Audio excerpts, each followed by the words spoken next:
Bonjour à toutes et à tous. Merci de vous installer tranquillement. Donc merci à toutes et à tous de venir à ce débat, à cette conférence grand public. Alors on sait très bien que dans l'audience, il y a pas mal de gens qui participent à la conférence Bordeaux Polymer Conference qui a commencé lundi. Et on espère aussi qu'il y a des gens du grand public, donc des gens extérieurs à la conférence.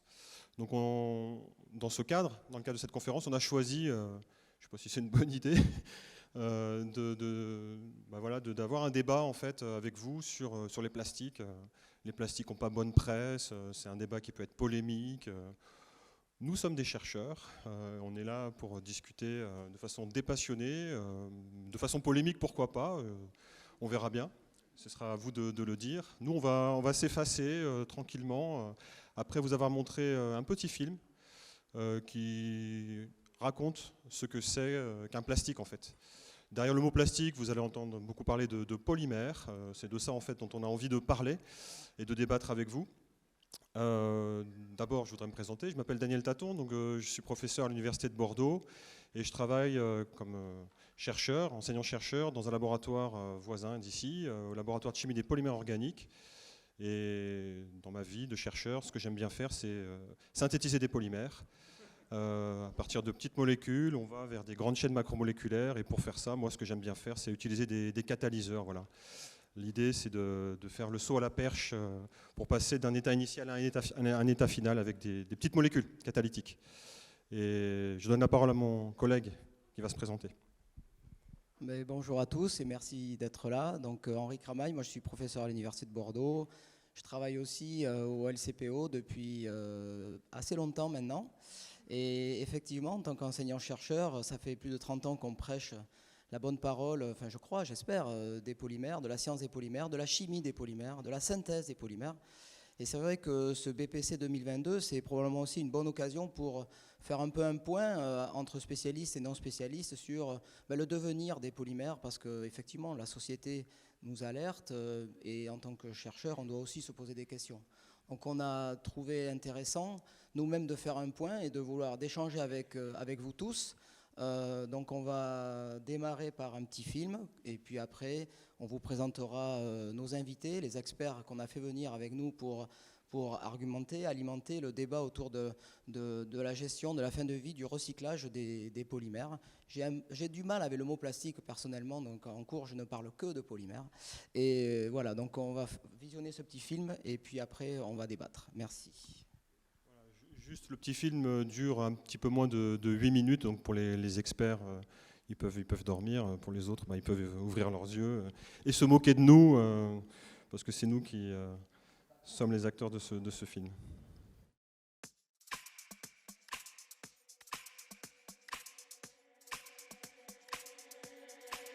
Donc, ce petit film a pour but de vous présenter la vision générale du devenir des plastiques que nous, scientifiques du monde académique, on préfère appeler matériaux polymères, de leur impact sur l'environnement, des possibilités pour limiter cet impact sur cet environnement et d'échanger en fait ensemble, puisque ce sujet sera ensuite suivi d'un débat avec un panel d'experts du monde industriel et académique, et nous vous présenterons bien sûr ces experts à la fin de la présentation de ce film.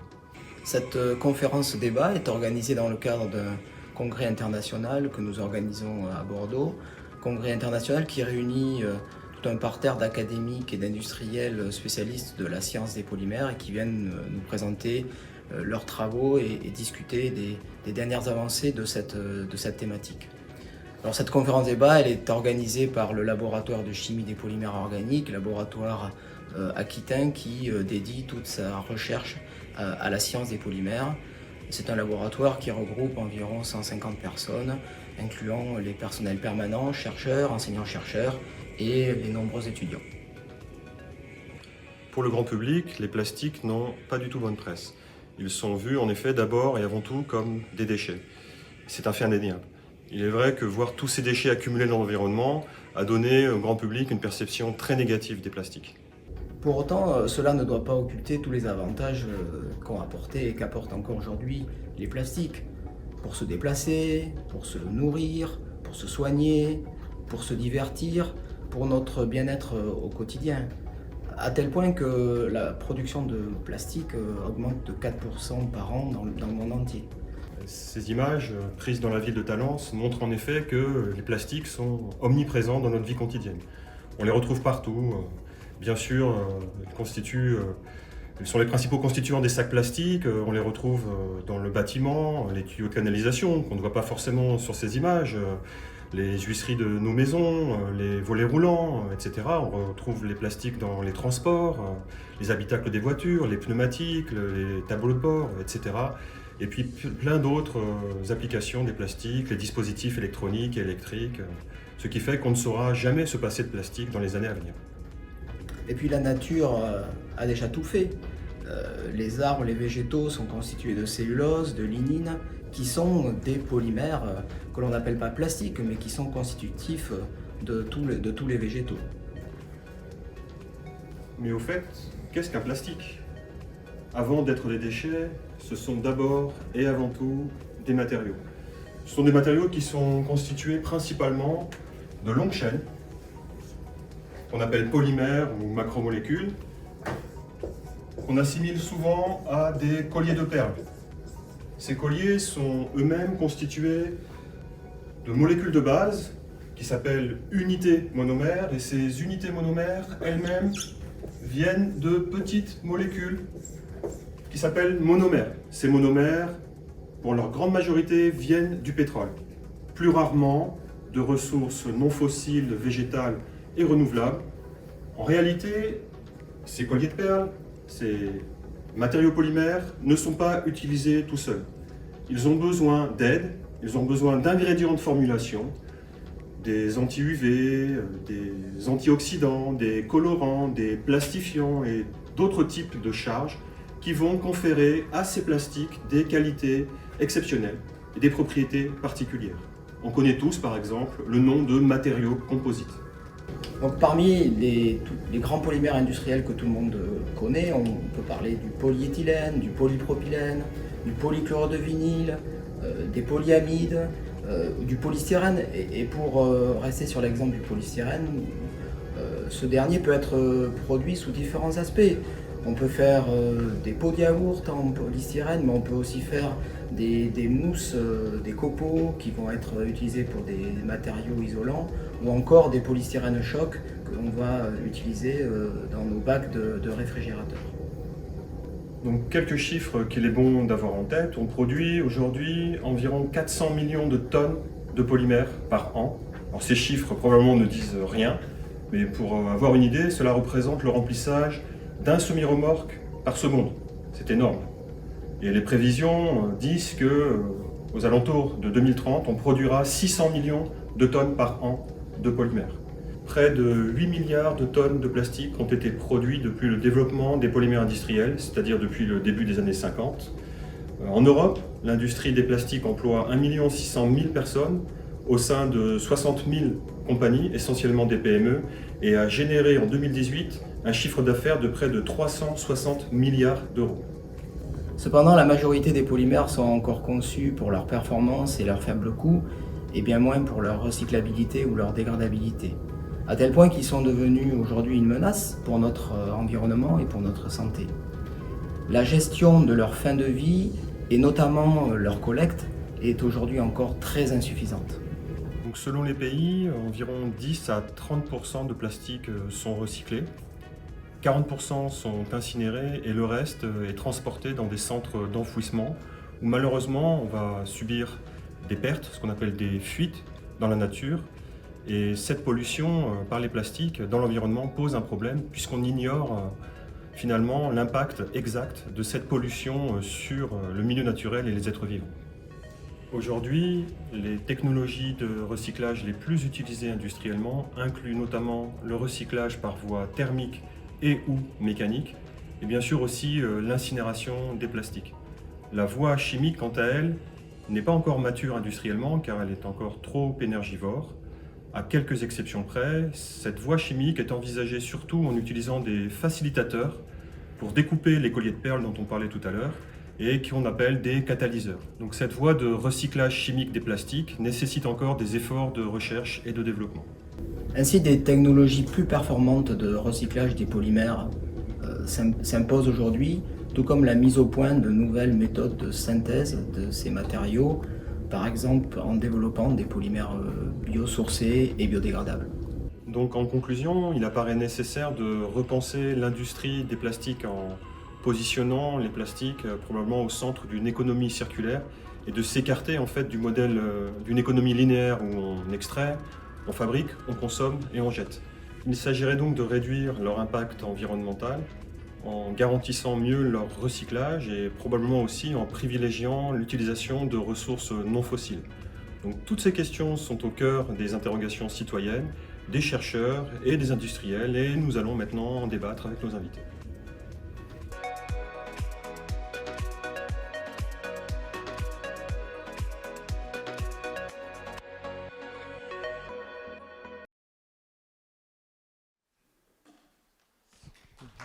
Merci. Merci. C'est des heures de boulot, hein, je vous assure. Les grands acteurs que nous sommes, ça se voit. Donc, nous, on va s'effacer, en fait, et on va passer la parole à nos invités. Donc, on a proposé que ce soit Patrick Maestro, donc, qui va venir sur la scène. Il va se présenter, juste dire que Patrick est le directeur scientifique de la société Solvay. Et il peut dire peut-être plus de mots sur son métier, ses métiers, parce que Patrick a plein de métiers. Et ensuite, ce sera Patrick qui présentera les autres invités. Patrick. Merci Daniel, merci Henri. Bonsoir à tous et à toutes. Donc effectivement, je suis directeur scientifique de Solvay, c'est un groupe de chimie belgo-français mondial qui fabrique beaucoup de produits, depuis l'eau oxygénée, carbonate de soude, des terres rares, des silices, mais aussi beaucoup de polymères, et on pourra y revenir. Je suis bordelais, c'est pour ça aussi que je suis beaucoup ici, même si mon poste est à Bruxelles. Et je pense que vous m'avez choisi pour animer la table ronde, parce que c'est probablement moi qui connais le moins bien les polymères dans toute l'Assemblée, puisque ma formation ici, ça a été de la chimie du solide, et donc, comme dit Didier, des polymères minéraux, mais c'est autre chose.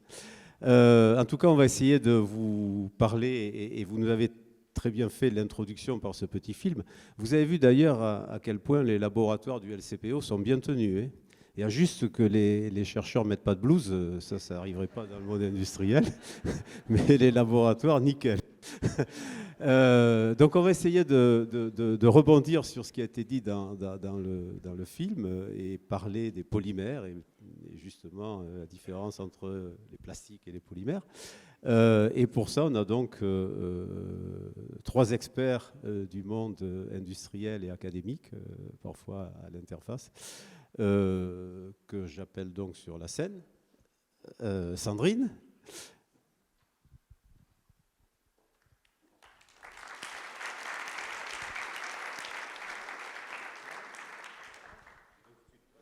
Bonjour à tous.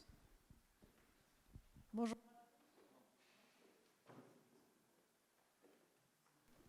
C'est comme ça quand je prends un micro. Voilà. Bonjour à tous. Donc Sandrine Chodrowski, je suis évidemment, je suis chercheur. Je suis chercheur chez L'Oréal aujourd'hui. Alors, je ne suis pas non plus de formation polymériste, mais ça fait 20 ans que je suis chez L'Oréal et ça fait 20 ans que je travaille dans le domaine des matériaux et des polymères. De formation, je suis quand même chimiste, mais je suis plutôt dans le... Alors, je ne suis pas bordelaise non plus, excusez-moi, j'ai plein de défauts aujourd'hui. J'ai fait ma formation à Strasbourg, je suis alsacienne, et je suis du domaine de la chimie moléculaire, la belle chimie moléculaire. Et voilà, donc je vais quand même aujourd'hui, bien sûr, débattre avec vous sur les polymères en cosmétique. Voilà. Bien, Didier Roux, donc je suis physico-chimiste. J'ai une carrière mixte de chercheur au CNRS et d'industriel. J'ai été le directeur de la recherche et de l'innovation du groupe Saint-Gobain pendant 12 ans. Saint-Gobain fabrique du verre, mais il fabrique aussi des polymères. Voilà, et puis je suis membre de l'Académie des sciences et de l'Académie des technologies.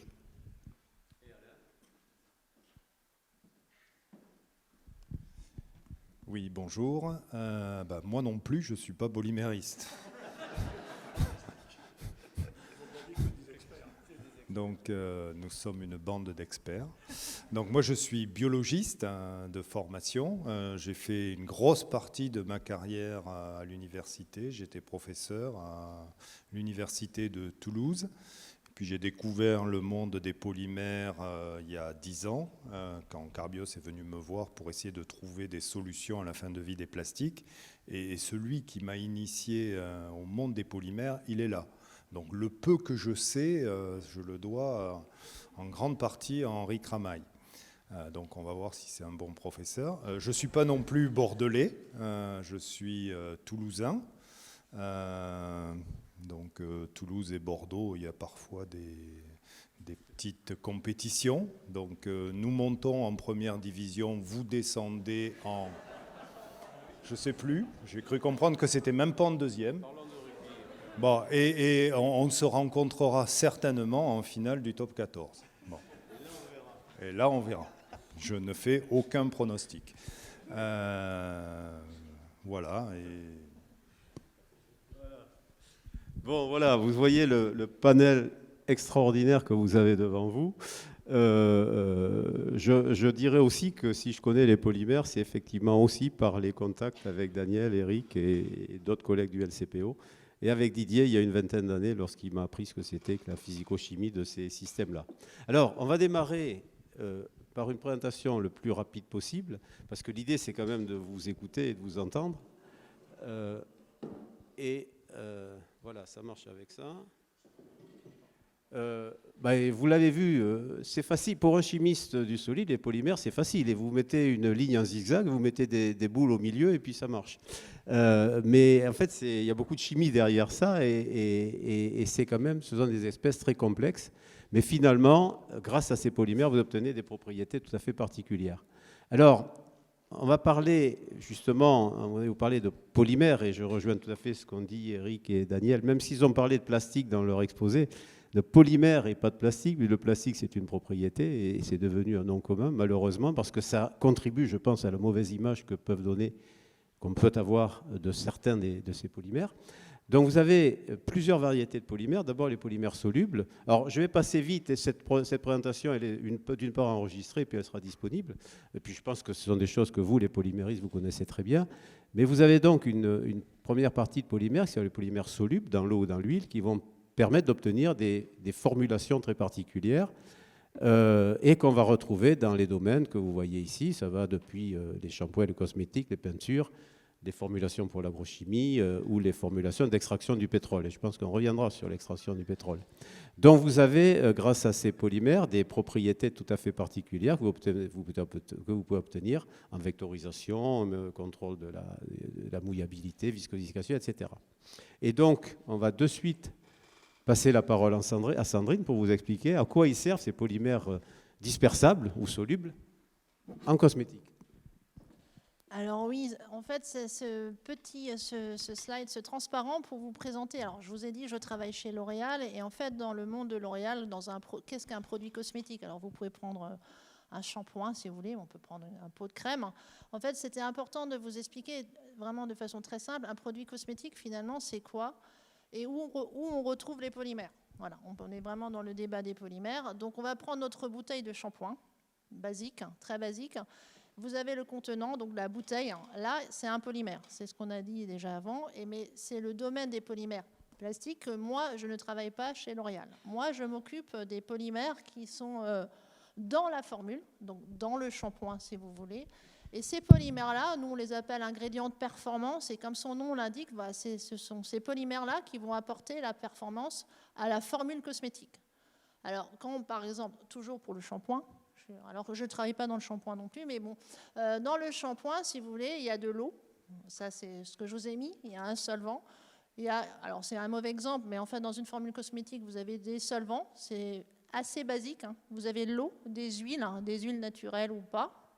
Et vous avez des actifs biologiques, anti-âge, solaires. Vous avez évidemment, quand on parle de cosmétique, on parle souvent de couleur. La couleur est apportée soit par des colorants, pour la coloration par exemple, soit par des pigments, pour mon rouge à lèvres, que je ne porte pas aujourd'hui. Et voilà. Donc ça, c'est un produit cosmétique. Revenons au polymère. Donc je reviens à mon shampoing. Si vous prenez un shampoing, il est constitué d'eau. Si vous n'ajoutez pas un polymère qui va apporter de la texture, qu'est-ce qui va se passer? Vous prenez une bouteille d'eau, vous la versez sur votre tête, ça va dégouliner sur vous, vous n'aurez aucune texture, vous allez râler, vous allez dire c'est quoi ce produit, il n'est pas bien. Donc en fait là, le polymère va apporter une performance qui est de la texturisation, qui est du sensoriel. Parce que ça aussi, c'est important. Alors, moi, je travaille chez L'Oréal, donc le sensoriel a beaucoup d'importance.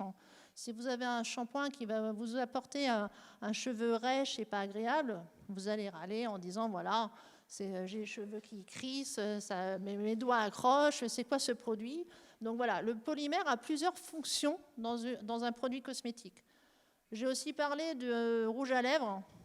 Si vous mettez un rouge à lèvres, et dès que vous parlez ou vous buvez un verre de whatever, de ce que vous voulez, et le rouge à lèvres transfère sur le verre, vous allez encore râler en disant « Oh là là, mais c'est quoi ce rouge à lèvres? Je l'ai payé très cher et regarde, je bois un verre. » Et donc là, il y a encore un polymère qui intervient. Et ce polymère-là va apporter de la tenue, on parle de polymère tenue, et du non-transfert. Le transfert, c'est comme son nom l'indique.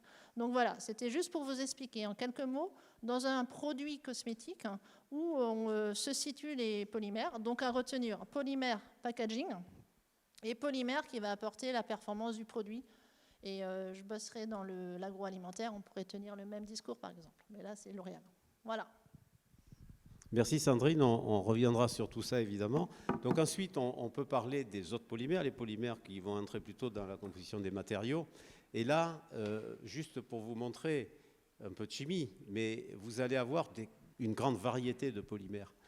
Effectivement, plutôt les polymères de base, comme les polypropylènes, polyéthylènes, qui sont à l'origine de tout ce qu'on peut discuter sur les plastiques, et puis des polymères de spécialité qui vont vous permettre d'obtenir, et ça a été déjà exemplifié dans le film, des fonctions très particulières que vous retrouvez dans des tas d'applications de la vie quotidienne, et sans lesquelles votre vie serait un petit peu moins simple. On va y revenir aussi.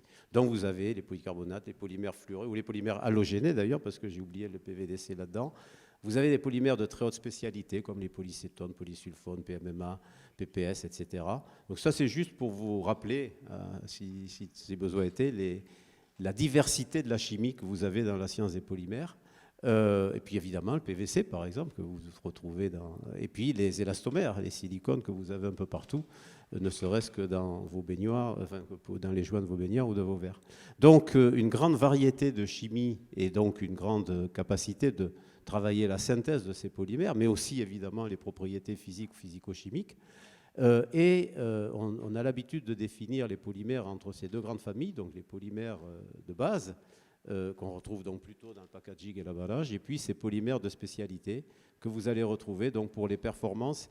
Et vous voyez que grâce aux polymères, vous pouvez accéder à des tas de performances complémentaires. Évidemment, ça mène avant tout la légèreté, mais ça mène également, en fonction de la formulation que vous allez avoir et de la chimie des polymères, des propriétés aussi diverses que la résistance thermique, de l'inertie chimique, que l'inertie électrique, ou au contraire la conductivité électrique lorsque vous les formulez. Vous travaillez également des propriétés d'élasticité, de résistance, etc. Donc, l'importance qu'il faut retenir de ça, c'est que cette gamme de polymères, avec leur grande variété, vous permettent d'adresser des applications différentes, et sans parler des composites, qui encore là sont une autre gamme de polymères ou de résines, dans lesquelles vous allez imprégner des fibres de verre ou des fibres de carbone pour faire des matériaux ultra légers, ultra résistants, qu'on a développés évidemment dans les applications comme l'aérospatiale, l'automotive, le sport, etc. Et donc, tout ça, pour vous montrer, c'est juste l'exemplification écrite de ce que vous ont dit Daniel et Henri dans le film, que les polymères, vous les retrouvez partout. Et vous les retrouvez, si je prenais un seul exemple, aujourd'hui on parle beaucoup de stockage de l'énergie et des batteries. Sans les polymères, les batteries de demain n'existeront pas. Et donc il y a des travaux importants à faire au travers de la formulation de ces polymères, de les propriétés physico-chimiques et dans ce cas-là électrochimiques des polymères, pour développer les nouvelles batteries ou demain les piles à combustible pour l'hydrogène. Mais vous avez également beaucoup de polymères dans les soins de la personne. Donc vous voyez, vous en avez partout, je ne vais pas les détailler. Encore une fois, on sera ouvert à vos questions, vos commentaires. Mais tout ça pour vous montrer que ces polymères, ils sont partout. Et donc derrière, il y a un certain nombre de problèmes que les polymères vont aider à résoudre, qui sont liés aussi bien au management de l'énergie, à l'amélioration de la sécurité ou à notre confort de vie. Et les grands sujets qu'on voudrait discuter avec vous, c'est justement en quoi on va travailler l'accès renouvelable à ces polymères, mais qui peut être l'impact sur l'environnement. Donc on peut parler aussi bien du recyclage que des polymères biosourcés. Et là, je pense qu'on aimera vous écouter sur vos avis ou vous donner notre avis aussi et débattre de ça parce que c'est un enjeu majeur pour le futur. Évidemment, il faut parler des procédés parce que ce n'est pas le tout de faire un polymère. Et là, la relation entre le monde académique et le monde industriel est clé parce qu'on peut avoir un magnifique polymère au laboratoire, mais ensuite, il faut en faire un vrai procédé, un procédé dans lequel on va travailler évidemment les coûts parce que tout le monde veut avoir de la performance, mais personne ne veut payer la valeur parfois pour la performance. Donc travailler justement sur ces coûts, sur l'impact environnemental et la productivité des produits. Et puis travailler les nouvelles propriétés. Bien sûr, on parle toujours de la réduction du poids et du remplacement du métal, mais on parle aussi de polymères avec des propriétés électromagnétiques, de polymères pour la santé. Et ça, c'est excessivement important. Lorsque vous vieillissez, quand on vous dit qu'il faudra peut-être mettre une prothèse, vous êtes bien content d'avoir des polymères de grande performance. Et puis, je laisse des petits points parce que ça dépend aussi de votre imagination, parce que vous avez la connaissance scientifique. Nous, les industriels, on peut vous poser, en tant que consommateur d'ailleurs, on peut chacun poser des problèmes demandant des nouvelles performances, mais vous avez l'imagination et on compte sur vous aussi pour venir avec des idées sur des nouvelles applications, des nouvelles synthèses de ces polymères. Alors, par rapport à ça, je voudrais donc faire réagir nos amis du panel. Et Didier, je te laisse commenter. Bien. Alors moi, j'ai envie de vous faire passer deux messages sur les polymères. Premièrement, parler des matériaux, donc je parlerai surtout des polymères matériaux plus que des polymères dont on a parlé tout à l'heure pour faire de la formulation et amener des propriétés de texture ou autres à des matériaux liquides. Donc je parle plutôt des matériaux massifs, ceux que vous avez autour de vous, sur votre chaise et que vous rencontrez un peu partout. Alors il faut se rendre compte que, comme il a été dit tout à l'heure, y compris dans le film, c'est une invention récente. Les polymères fabriqués industriellement, ça date des années 50, même si avant il y avait quelques essais, et en masse depuis les années 60-70. Donc c'est des matériaux qui existent depuis un peu plus de 50 ans. Avant, ils n'existaient pas. Alors pourquoi est-ce qu'ils ont eu autant de succès et qu'on les rencontre effectivement un peu partout? Je vais vous donner deux propriétés qui sont tout à fait exceptionnelles. Alors c'est des propriétés qui sont partagées avec le verre. Et comme effectivement le verre est aussi un matériau important pour moi, je fais la comparaison. Alors réfléchissez autour de vous, quels sont les matériaux qui sont transparents. Et vous allez vite tomber qu'à part des polymères et le verre, et les bijoux, les pierres précieuses, en dehors de ça, vous ne connaissez pas de matériaux transparents. Il y a essentiellement le verre pendant des millénaires, et puis plus récemment sont arrivés les polymères qui ont cette même propriété de transparence, d'ailleurs pour les mêmes raisons physiques, puisque ce sont des matériaux amorphes, et c'est pour ça qu'ils sont transparents. Alors, pas toujours, ils ne sont pas tous transparents, mais ils peuvent être transparents. Donc ça, c'est déjà une propriété exceptionnelle, parce que le fait d'être transparent, évidemment, change complètement la possibilité d'application. La deuxième propriété qui est commune au verre et aux polymères et qui est tout à fait exceptionnelle, c'est que ce sont des matériaux dont la viscosité change continuellement avec la température. Alors, les polymères, c'est un peu mieux que le verre. On peut faire changer aussi avec d'autres champs extérieurs que la température. Mais enfin, dans certains cas, ce qu'on appelle les thermoformables, la viscosité change avec la température comme le verre. Et c'est surtout un changement continu. C'est-à-dire qu'on passe de l'état assez liquide à l'état un peu pâteux, à l'état modelable et à l'état dur. Donc vous avez une continuité qui est extrêmement importante parce que c'est celle qui a permis de mettre au point des procédés industriels qui sont tout à fait spécifiques à des matériaux dont on peut changer la viscosité avec la température. Et on ne peut pas le faire avec d'autres matériaux où on est limité soit à les déformer par mécanique ou alors à les faire fondre et les mettre dans des moules. Donc ça a donné lieu à tout un tas de procédés industriels qui ne sont pas très chers et permettent de faire des matériaux de grande masse. Voilà deux propriétés tout à fait exceptionnelles qu'ont les polymères et qui ne sont pas faciles à remplacer. Alors, le deuxième message que je veux vous faire passer, il a trait à aller un peu contre les discours ambiants qu'on entend sur les deux problématiques importantes des polymères, c'est-à-dire qu'ils sont essentiellement de sources de matières fossiles, du pétrole essentiellement, et qu'ils ne sont pas dégradables dans la nature. Alors, je voudrais simplement faire la remarque suivante, qui est un peu provocatrice, c'est que moi, je préfère, puisque le problème du pétrole et des énergies fossiles, c'est qu'à la fin, quand on les brûle, ça émet du CO2, ce qui a des effets de dérèglement climatique que vous connaissez. Eh bien, on a vu qu'en Europe, on en brûlait 40%. Dans le monde, c'est beaucoup moins. Hein. Les chiffres qui sont donnés sur l'Europe montrent que l'Europe est en avance sur bien des pays. Au niveau mondial, on brûle beaucoup moins en quantité que 40% des polymères, et on en enfouit beaucoup plus. Hein, et recycler, alors là, ce n'est pas 10 ou 20%, c'est plutôt autour de 2 ou 3% qu'on recycle au niveau mondial. Bon, donc, si on prend du pétrole et qu'on le brûle pour faire de l'énergie, comme vous avez dans vos voitures ou ailleurs, eh bien, vous émettez tout de suite du CO2. Si vous prenez le même pétrole et que vous faites des polymères, et qu'ensuite, dans le cycle de vie du polymère, vous évitez de le brûler à la fin, eh bien, vous stockez le CO2 dans le polymère exactement de la même façon que les plantes stockent le CO2 par absorption du CO2 et fabrication d'autres polymères qui sont des polymères naturels. Donc, à condition d'éviter de brûler ou de dégrader les polymères, je vais y revenir, naturellement, c'est-à-dire éviter de faire du CO2 à la fin, un polymère, eh bien, il stocke le CO2, et si c'est un matériau justement qui n'est pas dégradable, eh bien, il peut stocker le CO2 pendant très longtemps. Bien sûr, si on fait ça, ça veut dire qu'il faut contrôler le cycle de vie du polymère. On en a entendu parler dans le petit film, et vous avez vite compris que c'est bien l'enjeu principal aujourd'hui, c'est de contrôler le cycle de vie des polymères. Alors sur la dégradabilité, j'ai un peu le même raisonnement. C'est bien de faire des polymères biodégradables. Dans certains cas, c'est même une très bonne chose. Par exemple, dans le cas des produits de formulation dont on a parlé, eh bien dans un shampoing ou dans un produit cosmétique, autant qu'il soit biodégradable, même si c'est sous forme de chaîne unique, ce n'est pas très dangereux qu'il se balade dans la nature, à condition qu'il n'ait pas d'écotoxicité, ce qui est de toute façon une obligation quand on met un polymère dans un produit cosmétique. Donc, le fait qu'il ne soit pas biodégradable, c'est quand même une bonne chose. Parce que si vous le dégradez, vous faites de la biodégradabilité, évidemment, à la fin, qu'est-ce que vous retrouvez à la fin? Du CO2. Donc, ça vous évite d'émettre du CO2 qui ne soit pas dégradable.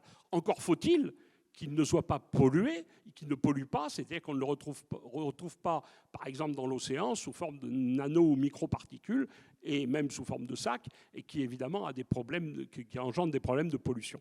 Voilà. Donc, de façon un peu provocative, je dirais que ce n'est pas des bonnes pistes de vouloir absolument que tous les polymères soient biosourcés et que tous les polymères soient biodégradables. Je pense qu'il vaut mieux, et c'est ça l'enjeu, contrôler les filières de cycle de vie des polymères, c'est beaucoup plus important que de considérer qu'il faut qu'à la fin, ils se dégradent ou que toutes les origines du carbone soient d'origine agricole. Merci Didier. Je pense qu'on sera intéressé de vous écouter réagir à ces éléments. Avant, on va écouter Alain parce que justement, on va parler de recyclabilité. Et puis ensuite, on va ouvrir la discussion. Donc peut-être moi je vais commencer par rappeler des chiffres qui ont été donnés. Donc c'est depuis le début, donc les années 50, c'est 8 milliards de tonnes de plastique qui ont été produits. Et je pense que ça fait à peine une dizaine d'années qu'on commence à se poser la question de son devenir, tous ces polymères. Donc forcément... c'est un problème qui devient très important.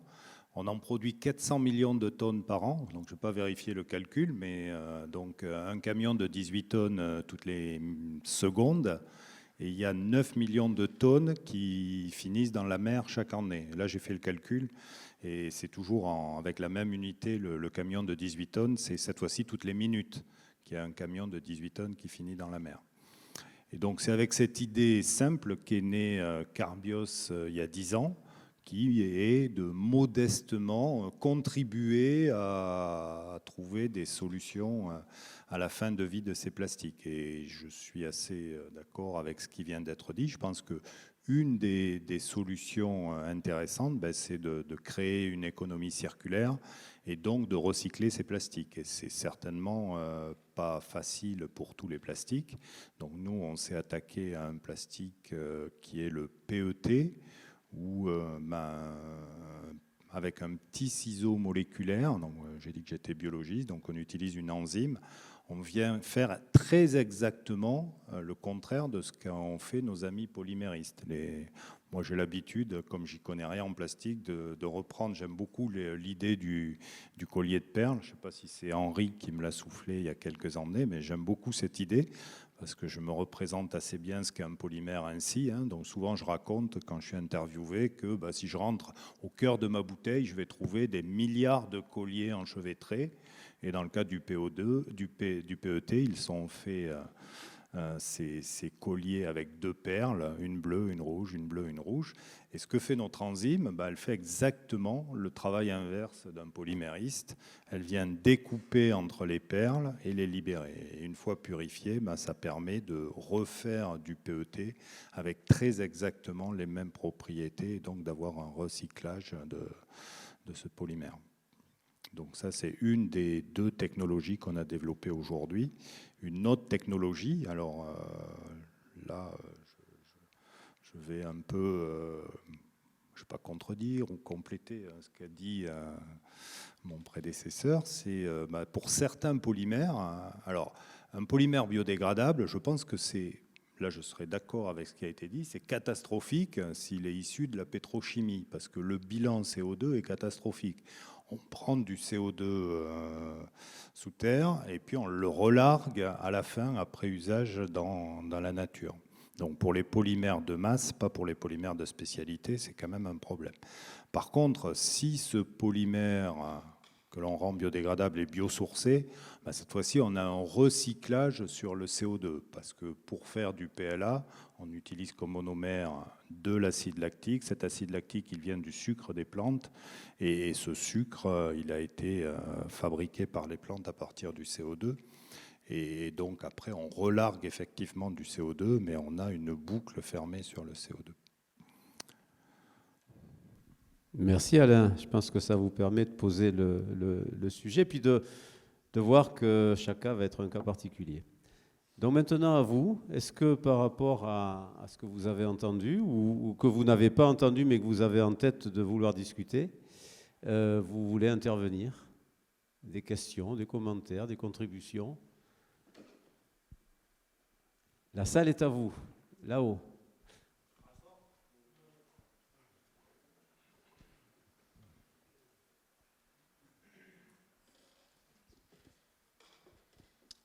Dans les 2 dernières, choses que vous avez dites, les 2 personnes qui ont parlé précédemment, vous avez expliqué qu'en effet, selon vous, le fait d'avoir des polymères qui sont pétrosourcés et qui sont biodégradables, ça peut être mauvais parce qu'on a un bilan carbone qui est mauvais puisqu'on ne peut pas générer du CO2.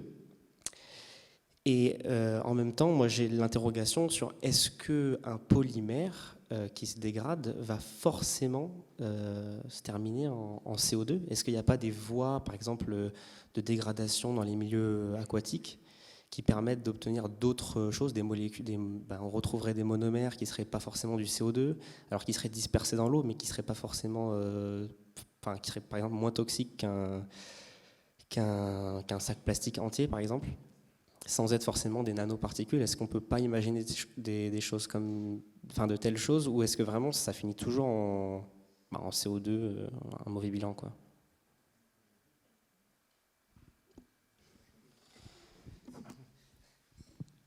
Bien. Alors, bien évidemment, on peut imaginer des polymères où il y a des liaisons qui font que ces liaisons sont fragiles et se dégradent, et on arrive ensuite à des morceaux de polymères qui, eux, ne sont pas biodégradables.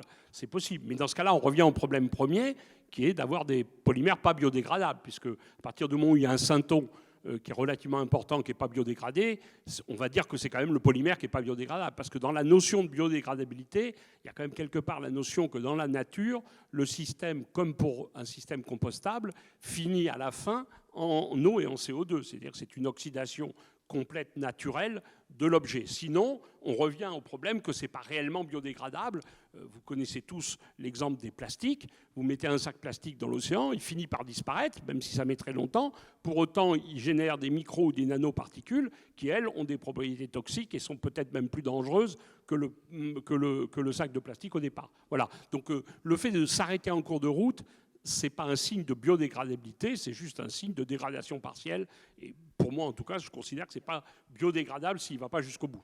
Enfin, on a des chimistes autour de nous. Henri, je ne sais pas ce que tu en penses, mais pour moi, biodégradable veut dire d'aller jusqu'à la fin de l'oxydation. Par contre, et avant de te laisser la parole, Henri, je pense que votre question, elle est intéressante. C'est-à-dire, on pourrait se dire, est-ce qu'on peut, avec des systèmes contrôlés, et bio ou pas bio, repasser sur des plus petites entités dans une optique de recyclage qu'on pourrait remettre ensuite dans une chaîne industrielle.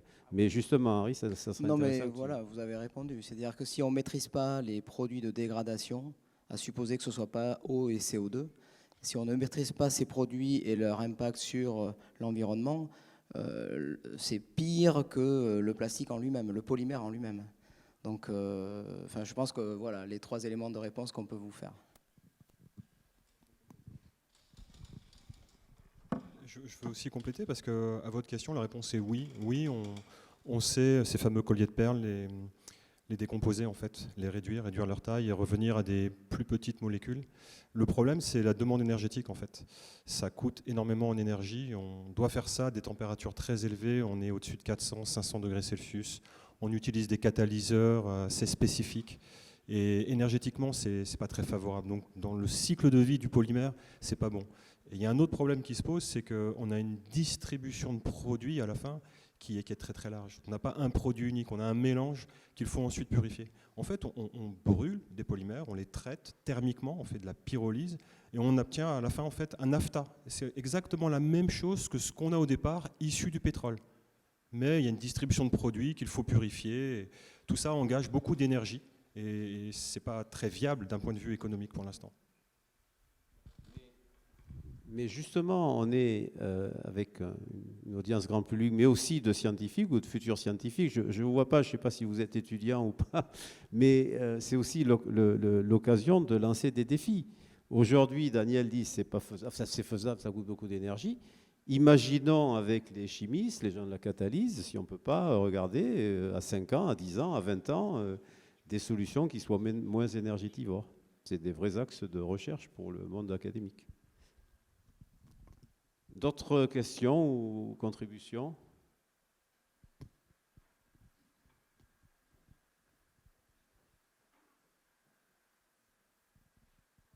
Bonjour, merci pour votre présentation tout d'abord. Et moi, j'ai une question, c'est que dans le monde industriel, après on parlait de tout ce qui est bénéfice et tout ça, on parlait beaucoup de recyclabilité. Mais quel serait finalement votre avis en tant que personne travaillant dans l'industrie concernant les nouveaux matériaux qui sont plutôt réutilisables et non recyclables? Oui, alors c'est une très bonne question. C'est-à-dire que la recyclabilité ou la réutilisation, après, c'est des notions différentes de la chaîne de cycle. C'est-à-dire que réutiliser, c'est réutiliser dans les mêmes applications. Recyclable, c'est qu'il y a une vie éventuellement qui se dégrade, ou qui, au sens économique du terme, de l'utilisation d'un polymère. Donc je prends un exemple. Bon, le PET, on peut revenir au synthon et refaire la molécule, le monomère de départ et ensuite le repolymériser. C'est un cycle, effectivement, où on réutilise la même molécule pour faire le même objet. Bon, mais on peut aussi prendre la matière plastique, la couper en petits morceaux et éventuellement la mettre dans un autre matériau, par exemple du ciment ou du béton, et ça donne d'ailleurs au béton des propriétés qui peuvent être intéressantes, et là on a une recyclabilité, mais on a dégradé, entre guillemets, l'utilisation du polymère, donc c'est pas pareil. Mais pour autant, le véritable problème que l'on a avec l'utilisation dans la cycle de vie, c'est un problème économique. C'est-à-dire qu'on le fasse l'un ou l'autre, il faut qu'il y ait une réalité économique rentable à ce cycle par rapport à d'autres choses. Et c'est ce sur quoi on bute dans les matières plastiques. Comme vous l'avez compris, je connais bien le monde du verre, et le verre est un des rares matériaux, et uniquement les bouteilles de verre, qui est recyclé autant sur des proportions de l'ordre de 90-90%, de façon, si ce n'est mondiale, en tout cas dans tous les pays développés. Si c'est un des seuls comme ça, c'est parce que c'est compliqué de mettre en place une filière économique pour récupérer, réutiliser. Il faut qu'on génère de la valeur d'un point de vue économique à faire ça. Or, pour le moment, ça coûte moins cher de prendre du pétrole, de refaire des nouveaux polymères, que de réutiliser les polymères existants. Alors, même si tous les industriels aujourd'hui ont conscience du fait qu'il faut mettre en place des filières de recyclage, je reviens à un des débats courants, la plus simple façon de coupler ce type de problématique avec l'enjeu de ne pas émettre du CO2, c'est de faire payer l'émission de CO2. Si on mettait un prix à l'émission de CO2, eh bien, des filières industrielles de recyclage ou de réutilisation deviendraient rentables par rapport à faire de nouveaux matériaux. Et en fait, c'est ça le moteur qui doit permettre de mettre en place des énergies circulaires, c'est de commencer à faire payer correctement l'émission de CO2. C'est ce qu'on appelle la taxe carbone. Après, on peut débattre là-dessus, mais c'est quand même un outil parfaitement adapté pour mettre des systèmes économiquement rentables de recyclage ou de réutilisation. Absolument. Je pense que ça, c'est un point très important, parce que sinon, on aura toujours ces problèmes économiques. Est-ce que ça répond à votre question ?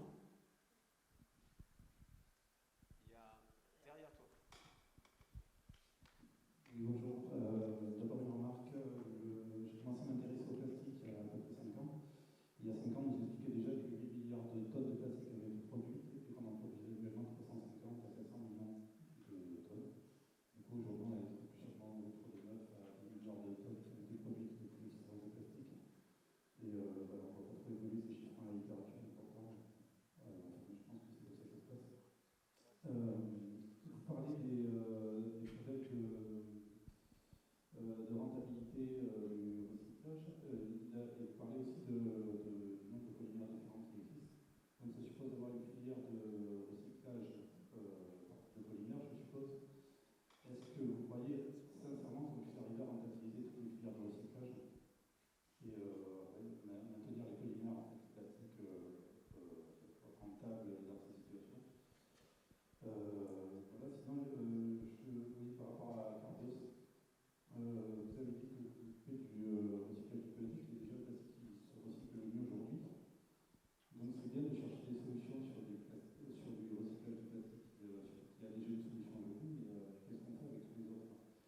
Nous, on vit dans des pays qui sont développés, qui arrivent difficilement à recycler aujourd'hui 20% des plastiques. Quelle solution on peut apporter aux autres pays en fait? Puisque eux, comme je sais que l'un de vos intervenants l'a dit, sont difficilement à 2-3% de recyclage. Enfin, étant donné la consommation de plastique aujourd'hui, à part essayer d'en consommer moins, moi je ne vois pas de solution en fait. Une dernière remarque, oui, j'ai du mal à croire que la question du CO2 soit le principal problème posé par le polymère. Je pense que c'est plutôt sa répartition dans l'environnement et la menace qu'il représente pour les écosystèmes et pour la santé humaine par conséquent que le problème du CO2. Le problème du CO2 lui existe évidemment, mais on le trouve plutôt dans toutes les problématiques comme dans les transports, dans l'agriculture, etc. Alain, tu veux répondre sur le recyclage? On n'entend pas très bien, mais je pense qu'on a à peu près capté ce que vous avez dit. Oui. Alors, moi, je n'ai pas effectivement tout compris, mais j'ai entendu que vous disiez que Carbios s'était intéressé à un polymère très facile, le PET. Bon, sauf qu'aujourd'hui, il n'y a pas de solution pour la plupart des tonnages de PET produits. Donc, c'est vrai. Alors, aujourd'hui, il est recyclé à moins de 20%. Donc, Carbios est intéressé aux 80 autres %. Et vous avez raison, on a choisi le polymère le plus facile pour démarrer notre projet, ce qui me paraît assez logique. Ce qui ne veut pas dire que... Alors, Carbios, et il y a plein d'autres solutions, hein, on n'est pas les seuls. Il y a des gens qui développent des procédés chimiques plutôt que de procédés biologiques. Et aujourd'hui, c'est le fruit de recherches qui ont démarré il y a 10 ans et qui commence à se concrétiser. Et la recherche, c'est quelque chose qui prend du temps. Moi, par exemple, aujourd'hui, Carbios va construire une usine qui sera opérationnelle en 2025 et tout le monde, souvent, m'interpelle en me disant « mais pourquoi ça prend autant de temps ?» Parce que construire une usine, ça prend du temps. Si vous décidez de construire une maison demain matin, vous ne l'aurez pas après-demain. Et aujourd'hui, chez Carbios, effectivement, on commence à s'intéresser à d'autres polymères, le polyamide, les caoutchoucs naturels, les polyéthylènes, le polypropylène. Mais c'est des projets de longue haleine et ça prendra aussi des années avant de trouver des solutions. Je crois que c'était votre question aussi, les autres polymères, c'est ça? Ouais. Et effectivement, je crois que le point important, c'est qu'il faut démarrer maintenant parce que ça prendra des années, effectivement. Mais justement, si on attend, on perd encore du temps. Oui, je voulais compléter la réponse de notre collègue de chez Carbios. C'est vrai que le PET est le polymère le plus recyclé aujourd'hui, mais je pense que vous faites allusion au recyclage mécanique. Donc effectivement, on peut réutiliser ce polymère à un certain nombre de cycles, mais ça reste quand même limité parce qu'au bout d'un certain nombre de cycles, on perd les propriétés, notamment mécaniques, de ce PET. Donc il faut l'enrichir au moins à hauteur de 10% de polymère vierge pour pouvoir maintenir les propriétés constantes. Donc ça aussi, ça se discute. Et ce qu'a pas dit notre collègue, c'est que, parce qu'il est modeste, c'est que l'approche Carbios, j'aime bien parler de dépolymérisation, c'est le recyclage chimique où on revient au monomère. Donc c'est une approche qui est différente, qui démarre juste en fait sur le plan industriel, le recyclage chimique, et qui pose beaucoup de questions de sciences, de chimie. Et c'est tout à fait logique que de démarrer sur des substrats qui sont a priori plus faciles à dépolymériser. Et c'est déjà, je trouve, absolument remarquable que d'être capable de faire vraiment retrouver toutes les perles de ce collier et pour pouvoir après réengager ces perles pour refaire du polymère ou autre chose. Et là, je pense qu'il y a beaucoup de perspectives dans le recyclage chimique, mais c'est clairement pas le plus facile.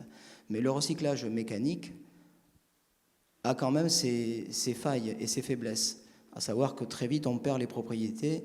Et donc, bon, au final, je pense que il n'y a pas une solution unique et il y a d'innombrables polymères et il y aura probablement de très nombreuses pistes à engager en fonction de la structure chimique du polymère auquel on s'attaque.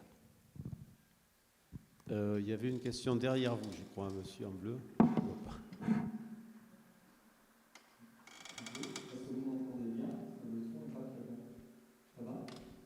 Ça va. Oui. Donc, Jérôme Cachot, je suis enseignant-chercheur à l'Université de Bordeaux. Je suis toxicologue et écotoxicologue. Je travaille depuis 7 ans sur le devenir des plastiques dans le milieu marin et leur toxicité, principalement sur les espèces aquatiques. Et je suis globalement d'accord avec tout ce que vous avez dit auparavant. Et je ne suis pas du tout contre les plastiques. Les plastiques, effectivement, sont indispensables dans la vie de tous les jours. Mais je voulais effectivement relativiser certaines choses que vous avez pu dire. La première chose, effectivement, c'est que vous parlez de polymère. Pour vous, le polymère, c'est juste un collier de fer. En définitive, c'est plus que ça. Parce que c'est effectivement un collier de fer enchevêtré dans lequel vous avez effectivement des additifs. Les additifs, effectivement, sont un point important dans la toxicité et l'écotoxicité des plastiques. Ces additifs, pour ceux qui ne savent pas, ce sont des composés effectivement qui sont ajoutés au moment de la production du plastique pour modifier leurs propriétés, leur résistance et tout ça. Ces additifs, ça peut être effectivement des composés avec des propriétés toxiques.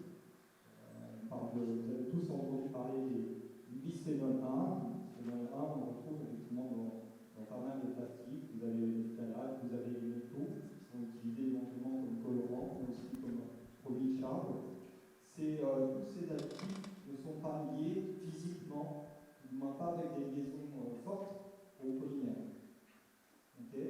Et donc ce polymère, quand il va vieillir, il vieillit effectivement tous les jours. Même un polymère effectivement que vous maintenez à température ambiante, effectivement sous l'effet des UV, sous l'effet effectivement de plastique est dégradé. Mais il y a un vieillissement du plastique. Et ce vieillissement conduit effectivement à une fuite plus ou moins importante de ces additifs.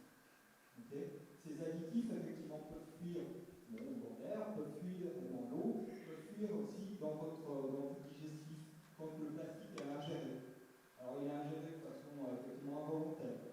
Okay. Mais vous ingérez nous ingérons des plastiques dans notre vie tous les jours, par inhalation, par ingestion, parce qu'il y en a présent dans tous les aliments, il y en a présent dans l'eau, effectivement, et au moment effectivement de l'ingestion, de la digestion de ce plastique, il y a une partie des additifs qui vont être fuis de ce plastique, qui vont se retrouver dans notre digestif, qui vont passer effectivement les barrières intestinales, se retrouver dans votre milieu intérieur. Donc oui, les polymères, je suis d'accord avec tout ce que vous avez dit. Si c'est que le polymère et pas les additifs, on peut penser effectivement qu'il vaut mieux les réutiliser, mieux les recycler, et peut-être qu'effectivement ça solutionnera une partie du problème, c'est-à-dire la présence de macro et micro-déchets en milieu marin, dans les sols, dans l'air. Par contre, ça ne solutionnera pas du tout le problème des additifs. Et tant qu'effectivement les industriels ne nous donneront pas la composition exacte de ces polymères, et nous essaierons pas de remplacer les additifs les plus toxiques, perturbateurs endocriniens ou substances mutagènes, il y aura effectivement des problèmes de santé environnementale, des problèmes de santé humaine associés à ces plastiques. Donc oui, un des problèmes majeurs, ce n'est pas le polymère en tant que tel, c'est les additifs qui sont ajoutés au polymère. Et c'est un problème essentiel parce qu'il y a un vieillissement important de ces plastiques. Pour avoir fait une étude l'année dernière avec de l'immersion de plastique dans le bassin d'Arcachon pendant 1 an, on a observé qu'au bout de 3 mois effectivement d'immersion de bassin d'Arcachon, il y avait 1/3 des additifs qui étaient partis du plastique. Les additifs qu'on ne retrouvait plus dans le plastique, c'était effectivement du cadavre. C'était des alkylphénols. Ces composés-là sont des composés qui sont toxiques. Donc oui, je pense effectivement qu'il y a un problème associé au plastique, pas aux polymères, mais aux additifs qui sont ajoutés. Merci pour l'intervention parce que vous soulevez effectivement un problème excessivement important que les industriels prennent en compte, avec pas toujours les solutions aujourd'hui, parce qu'effectivement les additifs, ils ont été définis pour une fonction que vous avez bien mentionnée, et malheureusement les meilleurs additifs sont souvent ceux qui ont le plus d'impact toxico aussi. Donc il y a des travaux là-dessus, vous avez parlé du bisphénol, il y a beaucoup de travaux, mais il faut trouver des additifs différents, mais qui n'aient pas les mêmes impacts toxicologiques.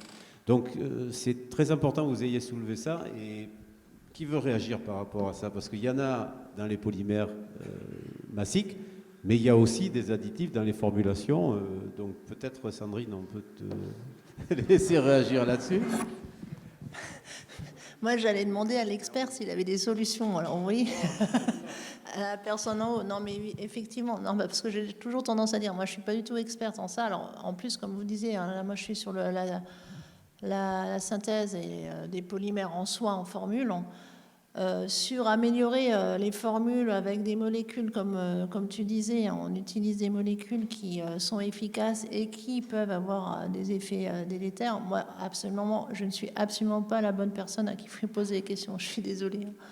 Donc, j'allais vous demander, parce que vous avez énuméré tous les problèmes, et je dis, mais alors, vous, comme vous êtes dedans, est-ce que vous avez, une idée de ce qu'il faudrait faire, parce que c'est quand même ce dont on a tous besoin, quoi. Parce que moi, je veux bien, enfin... Et c'est pas pour vous donner la patate chaude, hein, j'attends, moi, des solutions, parce que c'est vrai, enfin, tu as raison, mon Dieu, ça fait des années qu'on réfléchit, et voilà, quoi, c'est pas que le méchant et le gentil, quoi. Donc, moi, je suis preneuse. Hein. Ok, merci Sandrine. Il y a une chose qu'on peut dire quand même, c'est qu'aucun industriel raisonnable, sensé, ne mettra aujourd'hui sur le marché des produits avec des additifs toxiques ou dont l'impact sur l'environnement est reconnu. Donc, vous avez parlé du bisphénol. D'abord, il y a des règles, des lois qui commencent à l'interdire, tant mieux. Mais dans tous les cas, on est transparent sur la composition de nos produit, que ce soit des polymères massiques ou des formulations. Vous prenez une bouteille de shampoing, derrière, vous avez toute la composition. Vous savez pertinemment ce qu'il y a dedans. Alors, effectivement, ça peut être des fois des quelque chose, mais on sait aller les chercher. Non, mais vous trouverez, et si vous ne le trouvez pas sur la bouteille, alors là, par contre, pour nous, ce devoir de transparence, vous allez le trouver sur le site de L'Oréal, où ils ont fait un énorme boulot de transparence, avec, et justement aussi la traduction, parce que vous allez trouver ce que ça veut dire, mais quelqu'un qui n'est pas enseignant-chercheur va peut-être pas trouver. Donc ce devoir de transparence, qui représente un travail monumental, on l'a aujourd'hui, nous, hein. Donc, je ne sais pas si vous avez été sur le site, si vous avez essayé de chercher la composition, mais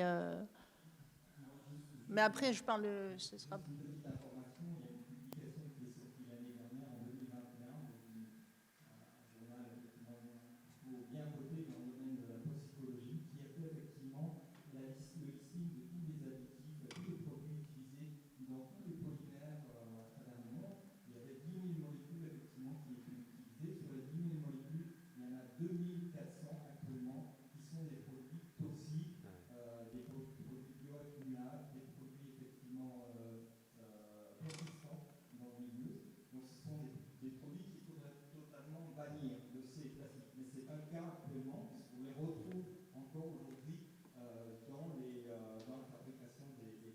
Après, je n'ai pas de solution autour d'aujourd'hui, parce que j'imagine que si vous mettez effectivement ce genre de composés dans la fabrication des plastiques, c'est que effectivement vous en avez besoin pour effectivement modifier les propriétés de ces plastiques.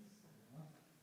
Après, effectivement, comme il est précisé dans REACH, quand on a affaire avec une substance dangereuse, on peut effectivement le composer pendant quelques années, et ensuite il faut proposer une molécule de remplacement. Mais je pense qu'on peut utiliser des molécules de remplacement. Il y a des molécules effectivement qui peuvent être utilisées en remplacement de ces additifs dangereux. Voilà, mais sur le fond, des alternatives à ces 2400 substances dangereuses, j'en ai pas. Sur le fond, on est entièrement d'accord avec vous. On est tout à fait ouvert. On a des équipes de toxicologues d'ailleurs dans nos sociétés, et on est tout à fait ouvert à discuter avec vous et à changer. Et on a besoin de vous tous parce qu'on revient à de la chimie et de la physique. Les additifs, ils ont une fonction qui est la plupart du temps physique, basée sur leur structure de leurs molécules. Et on a besoin de vous pour nous aider à remplacer le bisphénol A, par exemple. De vous, les chimistes, organiciens, polyméristes. Daniel, je crois que tu voulais... Non, juste préciser, parce que je suis enseignant-chercheur, comme je me suis présenté tout à l'heure, et je ne veux pas être taxé d'un déni de réalité. Je suis un enseignant-chercheur qui enseigne la formulation des polymères. Donc, tout ce que tu as dit est vrai, parce qu'on se connaît avec Jérôme. C'est dit dans le film, on a pris l'exemple du polystyrène, il n'y a pas un polystyrène, il y a des polystyrènes. Et qu'est-ce qui permet d'avoir des polystyrènes ou des polyéthylènes? C'est les ingrédients de formulation. Et je raconte aux étudiants effectivement que tous ces additifs sont pour beaucoup certainement très dangereux. On n'a pas suffisamment de recul. Alors toi plus que nous évidemment, mais il y a des produits qui sont aujourd'hui interdits, dont on sait très bien qu'ils sont des perturbateurs endocriniens. D'autres compléteront la liste très certainement grâce à ce type d'études. C'est un problème de la chimie en général. Et je rajouterais même, pour aller encore plus loin dans ce que tu as dit, les microplastiques qui deviennent nanoplastiques, les ingrédients de formulation, mais déjà au départ, les monomères eux-mêmes sont des choses extrêmement toxiques. Déjà, aller à conversion totale d'une réaction de polymérisation, ça c'est aussi déjà un enjeu. Et après, le problème, il est global. Il ne s'agit pas d'accuser un tel ou une telle. C'est vraiment un problème général de la chimie. Et c'est ce que vient de dire Patrick, c'est essayer de trouver des alternatives qui soient beaucoup mieux tolérées par l'environnement, des alternatives, pour le coup, peut-être biosourcées, d'additifs, qui joueront le rôle, peut-être des additifs qui seront multifonctionnels, en mettre moins. Et ça, c'est effectivement, il faut parler à l'interface de toutes les sciences de la chimie, de toutes les chimies en fait, pour régler ces problèmes-là.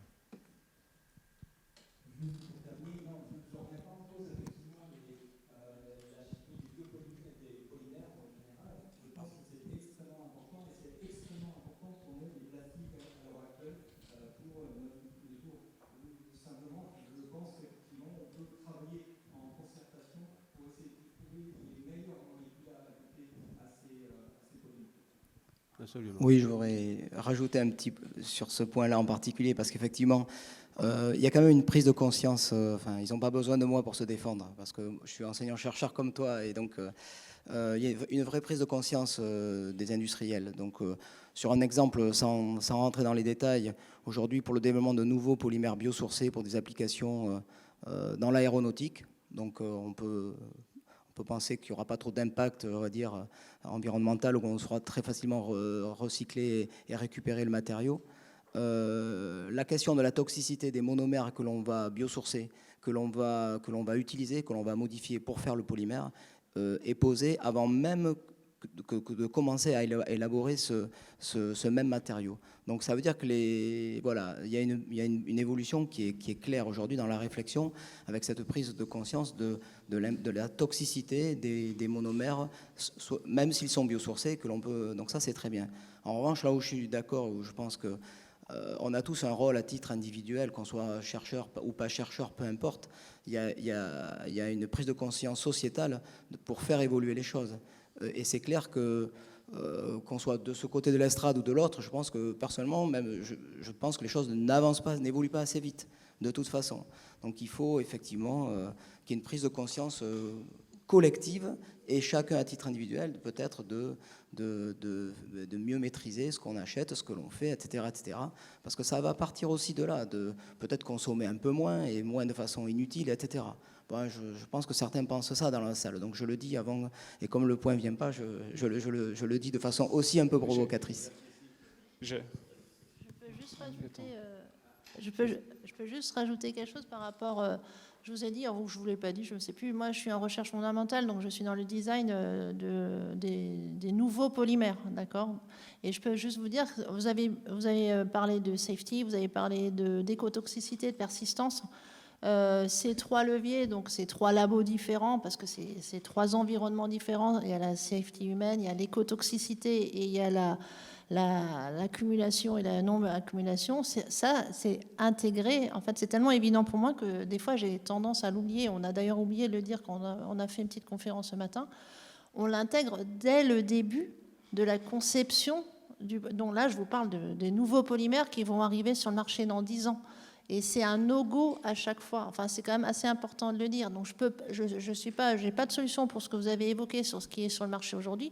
Moi, je suis en recherche fondamentale, je suis en recherche avancée. Mon polymère, s'il arrive au bout, il sera sur le marché dans 10-15 ans. Et c'est un no-go. Vous voyez, parce qu'aujourd'hui aussi, on a fait énormément de progrès dans l'évaluation préliminaire de tous ces dangers que vous avez cités. Et encore une fois, c'est à chaque fois un labo différent. Et on l'intègre à la conception, au design du polymère. Et vraiment, ça, je peux vous le dire, c'est déjà assez dur pour un chercheur, une frustration quand on vous dit no go. No go, c'est no go. Il n'y a pas de oui, mais c'est no go. Donc, c'est les nouvelles générations de polymères qui arrivent. Voilà. Et on a exactement, merci de rappeler ce genre de choses, on a exactement la même chose chez nous, c'est-à-dire un produit qui pourrait avoir dans sa composition un impact environnemental négatif, c'est pareil, le projet est stoppé. Alors, c'est pour demain. C'est vrai qu'aujourd'hui, on a encore les sujets. Vas-y. Oui, merci. Alors, je vais d'abord raconter, enfin, peut-être une anecdote.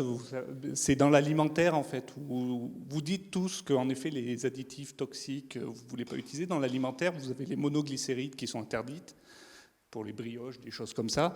Et en fait, les gens de l'agroalimentaire, ce qu'ils font, en fait, c'est qu'ils ne le mettent pas, mais en fait, ils le synthétisent in situ. Et en faisant ça, en fait, ils sont OK avec la réglementation, mais le produit est quand même dedans. Donc il faut toujours faire attention parce que finalement, le end-user, il cherche la performance et les additifs sont très, très performants, donc ils vont toujours chercher des petites astuces. Et alors la dernière... Est-ce qu'on a quelqu'un de l'alimentaire dans la salle ? On a une école en plus qui est spécialisée là-dedans. Donc...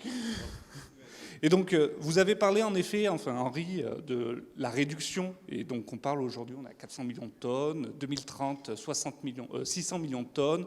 2050, l'Europe affiche 1200 millions de tonnes. Enfin, ça devient stratosphérique. Et on voit bien qu'on va dans le mur et qu'il faut réduire. Et il ne faut pas arriver à 2050 à peut-être 300, 200, ainsi de suite. Pour vous, c'est quoi les pistes de réduction ? Quels sont les polymères finalement dont on pourrait se passer ou fortement réduire leur production ? Si vous voulez, il faut garder en tête qu'aujourd'hui, en tonnage, la moitié des tonnages des polymères, c'est pour l'emballage. Et c'est pour des utilisations uniques. Vous avez déjà vu petit à petit arriver les réglementations ou les campagnes qui vont vers diminuer la quantité d'utilisation de plastique dans l'emballage. C'est évidemment quelque chose de très important.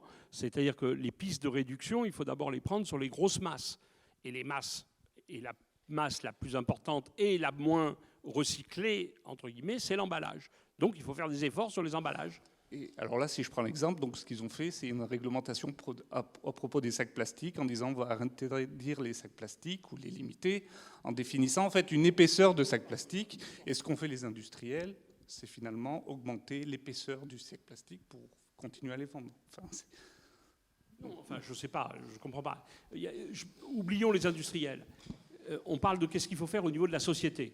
Bon, mettre une réglementation qui a tendance à diminuer l'utilisation de l'emballage est plutôt une bonne chose pour diminuer les masses de production. Après, la question de faire un emballage plus épais dont on sert plusieurs fois par rapport à un emballage plus mince dont on sert qu'une fois, il faut regarder effectivement les conséquences. Et il faut être clair, il y a toujours des effets pervers dans les réglementations, donc il faut être conscient de ça. Mais n'empêche que l'objectif, c'est quand même de diminuer de là où on en a le moins besoin. On est dans une société qui a quand même beaucoup pris l'habitude de gaspiller. Commençons par diminuer le gaspillage. Ensuite, quand on en sera au dur, c'est-à-dire aux choses vraiment utiles, on verra. Mais de mon point de vue, il y a quand même un grand chemin à faire sur la partie gaspillage. Voilà. Et l'emballage, je cite l'emballage parce que c'est des gros volumes. Henri. Je vais compléter, de toute façon, avec Étienne, on discute tous les jours de ça, mais je vais répondre de façon plus générale. C'est vrai que ce qui est remarquable chez les polymères, mais ce n'est pas à Étienne que je dis ça, c'est les performances versus le poids. Donc en fait, ce sont des matériaux peu denses et très performants mécaniquement. Donc si on imaginait toutes les bouteilles en plastique, si on imaginait les avoir faites en verre, et j'ai un verrier à côté de moi, donc je vais prendre des risques. Et en termes de coût de transport et d'énergie que ça aurait demandé pour transporter toutes ces bouteilles en verre, imaginez. Donc les polymères ont permis de faire énormément d'économies d'énergie. Ça, c'est le premier point de ma réponse. Le deuxième point, c'est qu'on n'est pas obligé d'acheter ces bouteilles en plastique par 6, par 12, par 18, par 24. Voilà, donc je n'ai pas la réponse, mais je pense que ça peut être aussi il faut que les industriels, les end-users, fabricants aident à ça, et il faut que la législation, à mon avis, soit beaucoup plus dure sur ces aspects-là, de façon à ce qu'on puisse réduire raisonnablement notre consommation, et on aura donc moins de déchets. Donc ça va dans le sens de faire c'est une prise de conscience, voilà, à titre individuel. Chacun a une part de la réponse, à mon avis. On en parlait avant avec Étienne, cette histoire des bouteilles en plastique. Moi, je suis assez vieux pour avoir vécu sans bouteilles en plastique. Quand j'étais jeune, on n'avait pas de bouteilles en plastique. On mettait l'eau dans des... Alors, il n'y a même pas d'eau minérale, d'ailleurs. Mais on mettait l'eau du robinet, etc. Donc, c'est vrai qu'on peut... Maintenant, c'est des changements de société, mais on est tellement habitué à avoir ces petites bouteilles d'eau, et maintenant du 25 centilitres. Donc, effectivement, là, il y a une mine d'économie. Mais il faut changer les comportements, et puis les bonbonnes, les jarres, ça vient. On nous a donné des bouteilles en verre aujourd'hui. Une conférence sur les polymères nous a donné des bouteilles en verre, c'est un signe. Bon, oui. Ah oui. Prends un micro, Jean-Marc. Non, parce que c'est enregistré, pour l'enregistrement.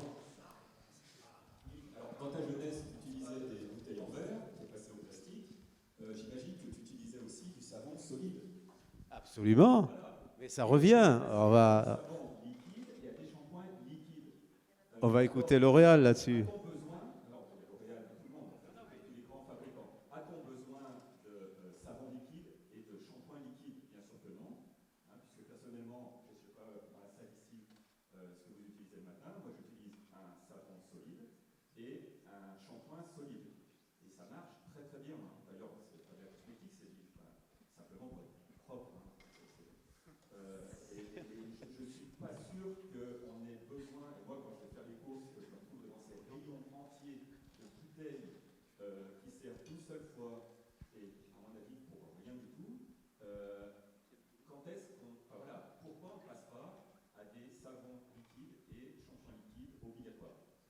Alors on va écouter ça.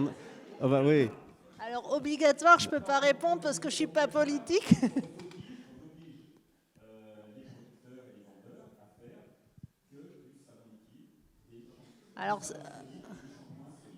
Alors, bon courage. Hein.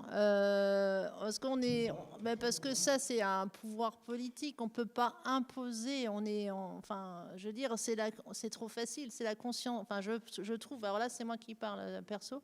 On ne peut pas imposer à nos consommateurs notre vision à nous. Déjà, c'est un peu limite au niveau éthique. Oui, parce que le consommateur est quand même. Alors, quand vous parliez des bouteilles, c'était des bouteilles de shampoing, pas des bouteilles de vin ou de gin et compagnie. On était dans le rayon cosmétique, là, c'est ça. Vous trouvez qu'il y a trop de choix de produits? Mais c'est le. Alors, je vais juste.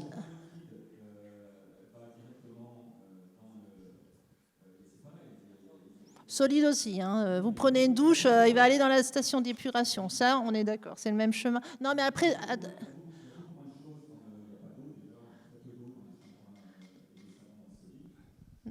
Mais. Non.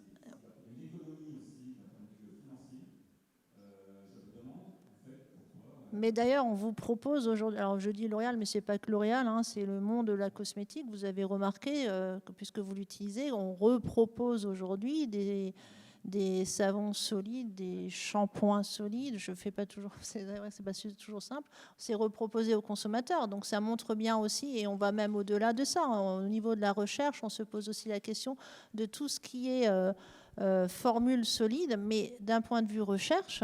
Vous voyez le produit final, il y a énormément aussi d'enjeux de recherche, mais on est dessus. Hein. C'est pour ça que je vous dis ça, parce que votre shampoing solide, il faut quand même qu'il soit... Enfin, voilà, vous l'utilisez une fois, il ne faut pas qu'il se solubilise en une fois. Enfin, il y a beaucoup... On est là-dessus. Sur la formulation solide, hein, et quand je dis on, c'est la communauté, c'est pas que L'Oréal, hein, on n'est pas tout seul. Hein. Et ensuite, c'était quoi la deuxième question? Pourquoi autant de... Non, je ne sais plus...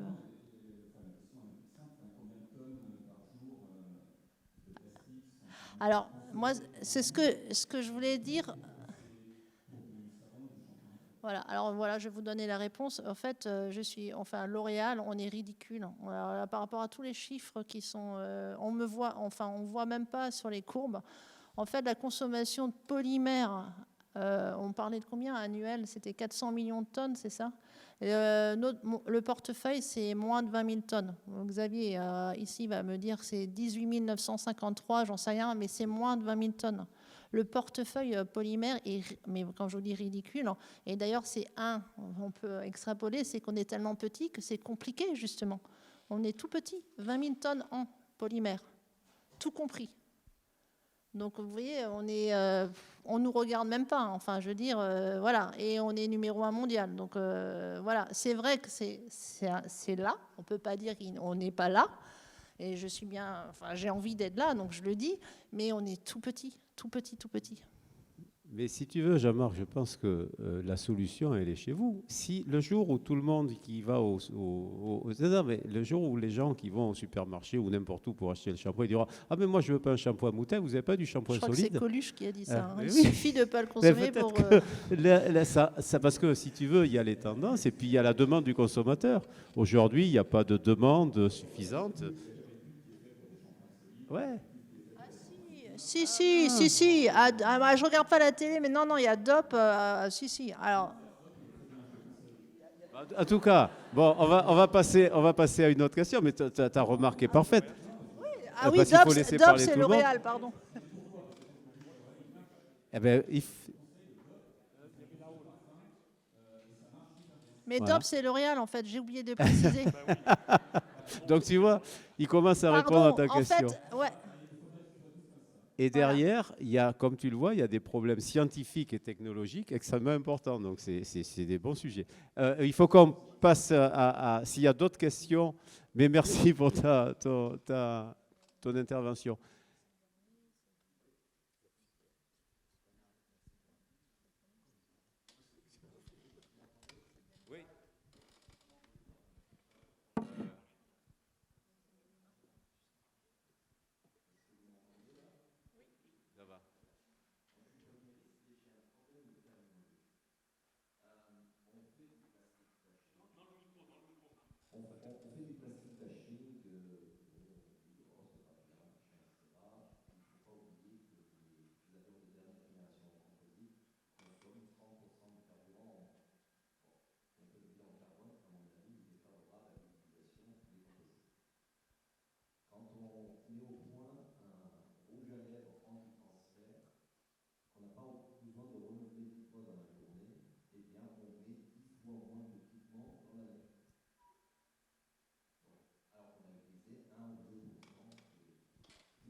permettre de faire du bien à l'environnement. Et donc, et dans l'esprit des gens, on met tout sur le même niveau. Et ça, pour le ruminaliste que je suis, est embêtant. Parce qu'on parle autant de biosourcés, que vous voulez relancer, du biorésorbable, du biodégradable, etc. Mais il y a des performances qu'on n'arrive pas à atteindre aujourd'hui. Et il faut vraiment faire la distinction entre ces deux types de matériaux. Ça peut être des matériaux polymères, peut-être des polymères, mais dans l'esprit des gens, il faut introduire cette notion-là. C'est pas simple, mais ça me paraît utile et on devrait tous contribuer à ça. Voilà. Donc, voilà ma convention. Non, mais on ne peut être que d'accord avec toi, Marc, et c'est ce qu'on a essayé de dire, peut-être moins bien que toi maintenant dans l'introduction, effectivement, séparer cette partie polymère de commodité, vous voyez, et polymère de spécialité sur leur fonction et sur ce qu'ils amènent à notre bien-être. Ouais. Il y a sûrement un sujet de communication. C'est pour ça qu'on veut toujours parler de polymère et moins de plastique, mais on est tout à fait d'accord avec toi sur le fond. Après, il faut travailler dessus. Merci. D'autres questions? Oui. Ici, encore moi.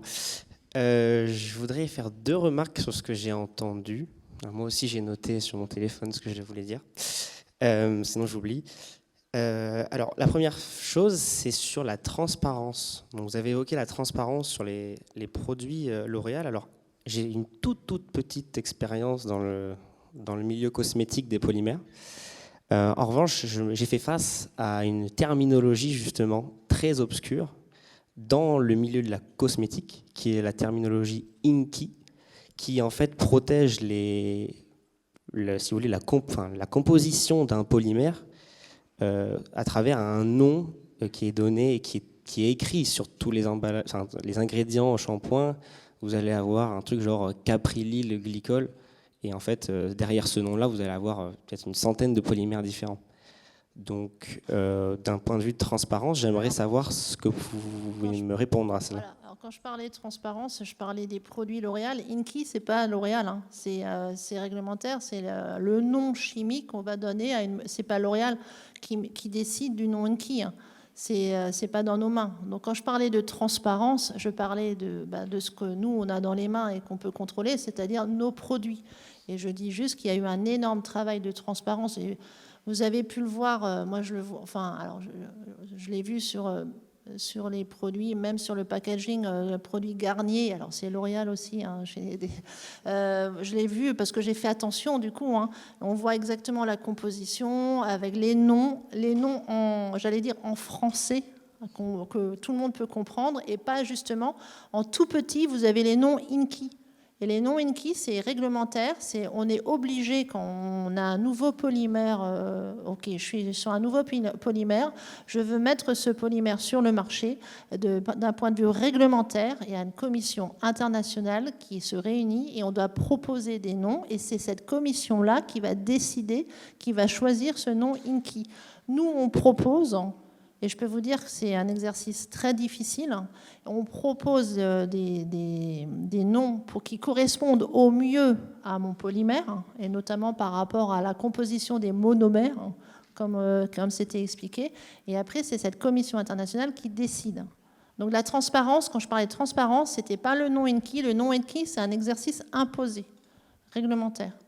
Transparence, c'était par rapport au produit. Ok, et bien, je vais répondre à votre question en faisant ma deuxième remarque, qui en fait complète ce qui a été dit par le monsieur dont je n'ai plus le nom, mais qui a fait une intervention sur le savon solide.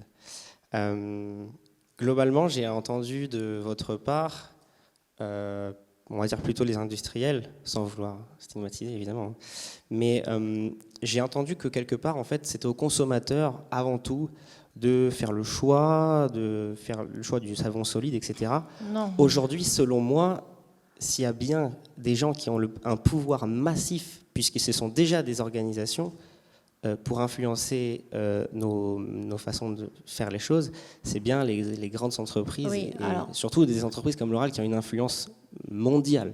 Le malentendu venait du fait que je ne comprenais pas, puisque je sais qu'aujourd'hui, nous proposons des shampoings solides, nous proposons des savons solides, mais ce n'est pas L'Oréal, c'est je vous ai dit, ces petits DOP, L'Oréal, c'est beaucoup de marques. Hein. Et du coup, l'incompréhension, c'est que je disais, mais on vous propose aujourd'hui un shampoing liquide, on vous propose un shampoing aux fruits, un shampoing solide, on vous propose plusieurs produits, et donc, à vous de choisir le produit qui vous convient le mieux. C'est pour ça l'incompréhension, elle est venue de là, parce que je pensais que monsieur savait que sur notre marché, on avait des produits solides. Vous voyez, c'est ce que je veux dire. Et ce que j'ai dit, c'est que nous, on propose un panel de produits, d'accord ? Et honnêtement, le shampoing, là on parle du shampoing liquide, il faut arrêter aussi je ne pourrais pas vous faire la courbe parfaite du shampoing solide versus liquide par rapport à la durabilité dans votre salle de bain. Vous allez en consommer combien du shampoing ? Je suis incapable de le faire. Il faudrait faire toute une analyse de dire, voilà, j'ai acheté un shampoing solide, il va durer tant et tant de shampoing. J'ai acheté un shampoing liquide, voire un shampoing avec une recharge, et donc je garde la même recharge. Enfin, je veux dire, je suis incapable de faire cet exercice. J'ai juste voulu lui dire qu'on vous propose, enfin, sur le marché, vous avez accès à plusieurs produits, et je déteste mettre la responsabilité sur le dos du consommateur, parce que je suis aussi un consommateur. Donc faire culpabiliser le consommateur, enfin je suis une consommatrice, pardon. Donc c'était pas du tout ce que je voulais dire. Moi, ce que je voulais dire, c'est qu'on vous proposait un panel de produits et, pour que vous puissiez choisir ce qui vous correspond et ce que vous pensez être le mieux. Voilà. D'accord, ok. Mais enfin, du coup, je voulais juste conclure pour moi, hein, pas pour évidemment, mais que en fait, l'idée, je voulais juste notifier le fait que j'espère que les industriels sont conscients de l'influence qu'ils ont sur les jeunes générations, les vieilles, les moyennes. Je pense que c'est évident, mais c'est bien de le rappeler, parce que parfois on entend souvent que c'est aux consommateurs de faire les efforts, etc. Alors que l'influence, elle ne vient pas du consommateur, elle vient tout d'abord des pubs, et que en faisant des pubs ciblées ou en voulant changer, on a le pouvoir en fait en tant qu'industriel, je pense, de changer les choses. C'est important que le consommateur en fasse, et que globalement, à toutes les interrogations qui ont été soulevées autour de cette conférence, que souvent la solution elle est parfois politique, notamment pour les emballages, pour REACH, pour INCI. En fait, à chaque fois, il y a une législation derrière, et que c'est à nous aussi, chimistes, conscients de ces choses-là, probablement, de mener des combats pour que les législations, les politiques menées à l'international avancent dans le bon sens. Très bien. Il y a quand même un point important entre le débat entre consommateurs et producteurs. La pire des choses pour un industriel, c'est de mettre sur le marché un produit dont le consommateur ne va pas vouloir. Donc on a besoin d'avoir à la fois des échanges avec vous, de savoir ce que vous, le consommateur, et moi le premier, vous voulez, pour adapter. Et donc cette histoire, on ne va pas passer la soirée sur les shampoings solides ou liquides, mais cette histoire-là, elle est symptomatique. C'est-à-dire que l'industriel, il sait faire du liquide, du solide, du plus ou moins visqueux, etc. Mais il faut qu'il sache ce dont le consommateur a besoin. Bon, tout ça, ça veut dire qu'il faut mieux échanger probablement. Didier. Oui, je voulais juste, je crois que c'est intéressant d'avoir cette discussion, parce que quelque part, c'est quand même un petit peu des choix de société. C'est-à-dire qu'il y a trois acteurs, en fait. Il y a le consommateur, l'industriel et le législateur.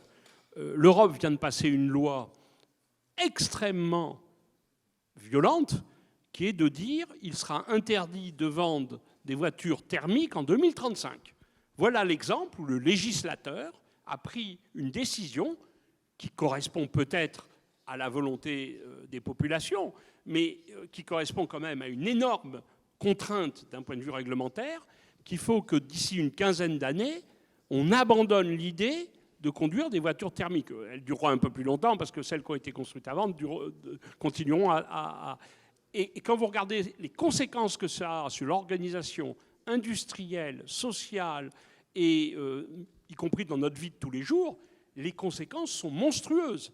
Hein. Que vont devenir les stations-service, que vont devenir les employés qui travaillent actuellement dans le domaine de l'automobile sur des moteurs thermiques, etc. Tout ça, il va falloir changer ça en 10-15 ans. Donc effectivement, on pourrait prendre une réglementation, pour aller dans le sens de monsieur, qui disent on interdit les shampoings liquides, parce que pour des raisons rationnelles, on sait que les shampoings solides consomment moins de produits de base, sont meilleurs pour l'environnement et ont moins de conséquences néfastes dans l'ensemble des impacts socio-économiques de la société. Donc la législation peut réglementer tout ça. Elle a pris l'exemple des sacs plastiques interdits dans les supermarchés, est un exemple de réglementation. Après, c'est une question de société. C'est jusqu'où voulons-nous que le législateur oriente les marchés. Après, les industriels, ils s'adaptent. Ils s'adapteront.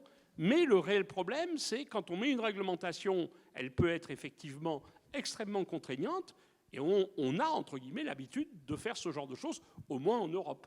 Donc, c'est une question après. Il faut, voilà, vous allez voter dimanche. Je ne vous encourage pas pour voter pour l'un ou les autres de vos candidats, mais c'est une question de choix de société. Je voulais juste rajouter quelque chose par rapport aux consommateurs, parce que c'est vrai, c'est important. Il y a le côté réglementaire. Le consommateur, il est au centre de notre innovation. Il faut quand même savoir, il faut quand même le rappeler encore une fois, c'est quelque chose d'évident. Et quand on parle de consommateur, vous savez que L'Oréal, c'est une marque internationale. On est partout dans le monde. Et en fait, on a autant de consommateurs que... Enfin, vous imaginez bien qu'un shampoing solide à Bordeaux n'aura peut-être pas le même impact et sera peut-être moins désiré qu'au Brésil ou au Japon ou en Chine. Et voilà. Donc, j'ai oublié de préciser ça parce que encore une fois, c'est une évidence.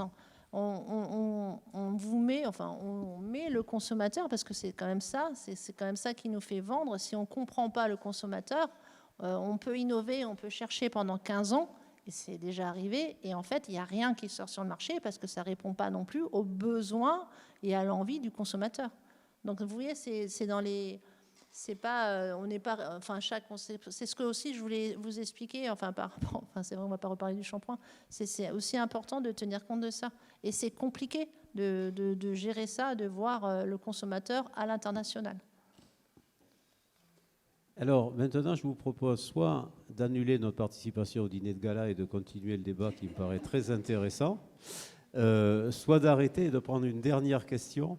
Et puis évidemment, on se reverra encore pendant la conférence, donc n'hésitez pas à revenir vers nous, à discuter. Je pense qu'on a ouvert quelques sujets intéressants. Est-ce qu'il y a une dernière question ? Oui.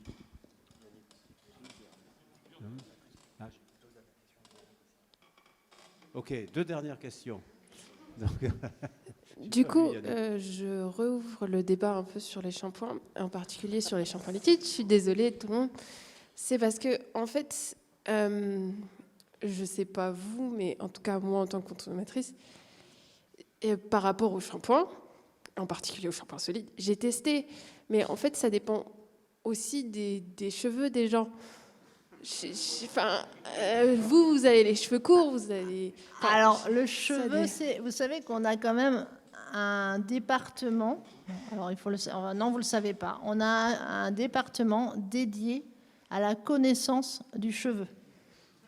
Non, mais je rigole pas. Hein. C'est impressionnant, à la connaissance du cheveu. Et je reviens au consommateur. J'ai les cheveux courts, un peu frisés. Vous avez les cheveux plus frisés.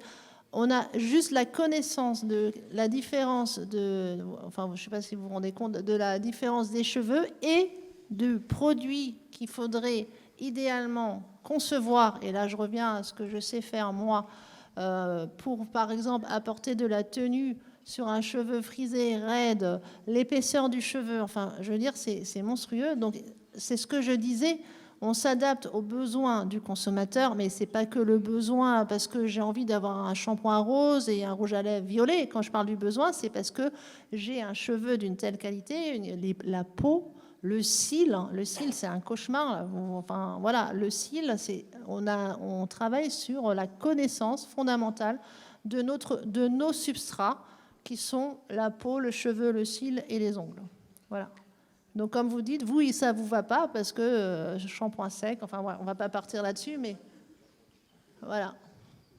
Mais c'est une bonne remarque. Hein. Et là, on est dans un amphithéâtre à Bordeaux. Donc vous imaginez plein d'amphithéâtres partout dans le monde et tout le monde va me dire bah non, moi mon cheveu il est gras, moi enfin voilà, il fait très chaud, il fait très humide, il fait froid, enfin voilà. Donc moi je veux un truc pour faire repousser les cheveux. Quand est-ce que vous dire Yannick.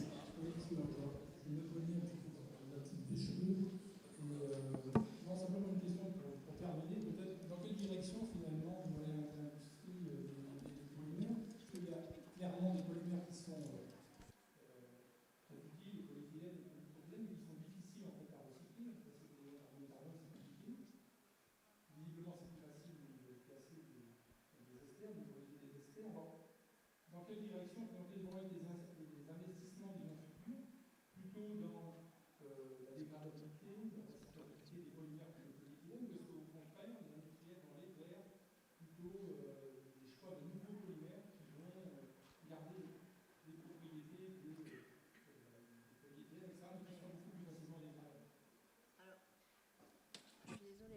Alors je vais répondre encore une fois en ce qui me concerne sur les polymères en formule. C'est très important parce que ça n'a rien à voir avec les polymères en packaging et c'est pour ça qu'on a beaucoup insisté au début. Évidemment, nous on est dans la conception de nouveaux polymères et comme vous l'avez dit, on intègre dès la conception des polymères le côté biosourcé, biodégradabilité, no impact sur l'environnement. Et on est dans les grandes familles. Alors je ne vais pas vous faire un scoop, je ne vais pas vous dévoiler parce que quand je dis on, c'est tout le monde. On est dans la famille des polymères, des polyesters. On est dessus depuis quelques années, hein, heureusement. Du carboné, bien sûr, du polyester, des polysaccharides. Principalement, après, je ne peux pas vous en dire plus parce que les autres familles, elles sont encore au secret. Mais voilà, on est sur des nouvelles familles. Mais là, encore une fois, on est dans une problématique très particulière. On est sur du 20 000 tonnes an, on n'est pas dans le packaging. Et par contre, ce qu'on est sûr aujourd'hui, c'est pas, on ne va pas remplacer un polymère par un polymère. On va remplacer une fonctionnalité, parce qu'en fait, on raisonne par fonctionnalité. Si on veut faire de la douceur, on ne va pas remplacer un polymère par un polymère.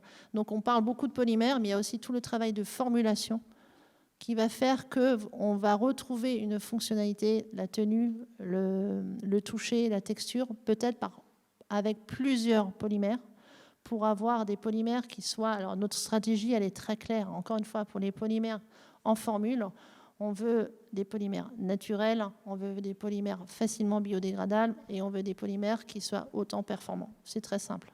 C'est très transparent. Henri. Ouais, je voudrais compléter la réponse de Sandrine. On a eu, de mon point de vue, une magnifique présentation de Geoffrey Coates hier. Et pour répondre à ta question de façon un peu plus générale et pas faire, je dirais, un point particulier sur tel ou tel domaine, il semble qu'il y ait 3 pistes de réflexion. Pour tout ce qui est polyoléfines, les plus réfractaires à la dégradation, sans même parler de biodégradation, le recyclage mécanique en reformulant ces polyoléfines avec des additifs, eux-mêmes des polyoléfines bien designés, pour refaire des matériaux de performance semble être une piste aujourd'hui la plus logique pour recycler les polyoléfines. Donc ce serait plutôt du recyclage mécanique, bien sûr, pour que ça dure le plus longtemps possible, puisqu'on a ce carbone. Le deuxième axe que j'ai entendu, enfin qu'on a tous entendu ici, c'est le recyclage chimique dans certains cas particuliers. Je pense que le PET, l'exemple de Carbios, est très bon. Où là, bon, voilà, donc c'est un recyclage chimique, mais très ciblé sur des monomères qu'on va savoir dépolymériser très proprement pour revenir au monomère et rester dans un cercle vertueux, je vais dire. Et puis le troisième, qui est plutôt d'aller vers des polymères. Alors ça peut intéresser nos collègues comme chez L'Oréal, par exemple, des polymères biosourcés et biodégradables, qui serait la troisième voie pour certaines applications, franchement, entre nous, plutôt de niche, je vais dire, par rapport à la masse des polymères qui sont utilisés pour l'emballage, ça a déjà été dit. Donc voilà à peu près ce qui se dégage. Ce n'est pas ma réponse, c'est ce qui semble se dessiner aujourd'hui dans les réflexions que mènent les différents labos académiques et probablement au milieu industriel également. Alors pour compléter la réponse, sous un angle matériaux, on a très peu parlé aujourd'hui des composites. Il y a un vrai enjeu sur les composites de demain, sur le recyclage, entre autres. Aujourd'hui, les pales d'éoliennes, les bateaux, les ailes d'avion, avec des composites qui sont très différents d'ailleurs dans la formulation, mais c'est toujours des résines qui sont très très difficiles à recycler. Donc là, il y a des axes de recherche, à la fois pour trouver peut-être des solutions, mais on a beaucoup travaillé là-dessus, autres que le broyage chimique, que le broyage mécanique, ou des matériaux thermoplastiques qui vont permettre d'avoir, mais à ce moment-là, il faudra avoir exactement les mêmes propriétés qu'avec les thermosets. Donc c'est des axes de recherche qu'on est prêt à partager dans le monde industriel parce que ce sont des vrais enjeux scientifiques derrière pour trouver les solutions, avec l'une ou l'autre des solutions qui est donc trouver le même polymère, enfin trouver un polymère différent avec les mêmes propriétés ou trouver des moyens économiques et écologiques de recycler ces résines. Est-ce que quelqu'un veut intervenir encore? Bon, si vous voulez arriver à Bordeaux à une heure raisonnable, je vous propose. En tout cas, merci à tous. J'espère qu'on a à la fois répondu à vos questions, alerté sur certains sujets, vous donner des idées de travaux de recherche. Et puis, que cette discussion ne s'arrêtera pas là. Vous avez donc les spécialistes du LCPO et puis vous tous et toutes les autres spécialistes. Donc, Je pense que c'est un des enjeux majeurs scientifiques, technologiques, industriels, sociétaux, donc il y a tout dedans. Merci à vous tous et toutes.